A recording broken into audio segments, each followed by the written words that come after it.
इंतज़ामी unit जेको आहे so division या डिस्ट्रिक्ट थींदो आहे, सूबो न थींदो आहे। सूबो सियासी यूनिट आहे ऐं सिंध जेको आहे सो हज़ारनि सालनि खां मुल्क रही आहे, सूबो न रही आहे।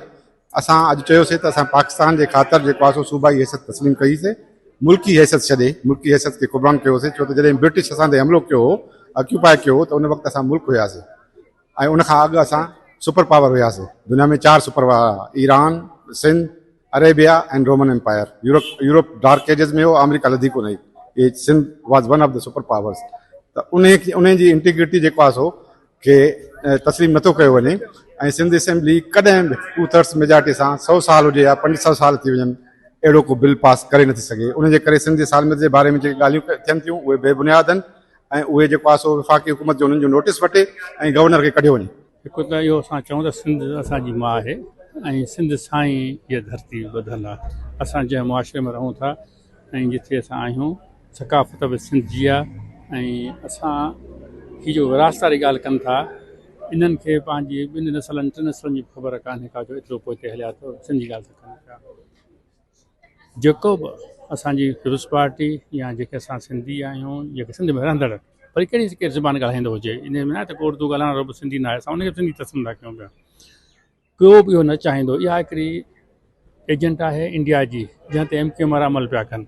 पहिरीं MQM वारा पहिरीं इहो ॾिसनि था त पार्टी कहिड़ी रही आहे, वञी आया हिननि जो सरबराह केरु आहे, हिननि जा कंहिंजे हथ में वोट आहिनि। बाक़ी हे रुॻो माण्हुनि खे बेवकूफ़ करण लाइ, माण्हुनि खे तंग माना हिकिड़ो नवां शोशा ॾियण लाइ हिन नओं हिकिड़ो वरी ॻाल्हि करे छॾी आहे। इहो कॾहिं बि कान थींदी। असां असांजी ॻाल्हि डटियल आहियूं ऐं इन ते इहो तसवुर बि कोन्हे को त सिंध अलॻि थी सघे थी। मुसलसिल साईं जेके गवर्नर हाउस में बि गॾिजाणियूं थींदियूं रहनि थियूं, गवर्नर हाउस में इहे ॻाल्हियूं कयूं वियूं विरहांगे जूं, जेके वरी हुकूमत रद्द अमल बि ॾेखारियो गवर्नर हाउस बाबति। गवर्नर हाउस त इहो हिननि हिकिड़ो यानी करे छॾियो इन जी ॻाल्हि जो मर्कज़, त जीअं असां इन खे ॻाल्हि खे उते छो मथे उथारियूं। पर तव्हां ॾिठो त हालत इहा थी त गवर्नर पाण भॼी हलियो वियो। तंहिंजे करे इहे शयूं पाइदार कोन्हनि की हीअ हिकिड़ो शोशो हूंदो आहे न, जो पाण खे एक्सपोज़ करण जी ॻाल्हि आहे। ॿी का ॾींहं में इहो मुमकिन कोन्हे इन ते ॻाल्हाइण ई असांखे माना शर्म थो अचे, छा इन ते ॻाल्हाइजे। इन्हनि खे हुनखे ज़रूरत एतिरी कान थी हिन ॻाल्हि में।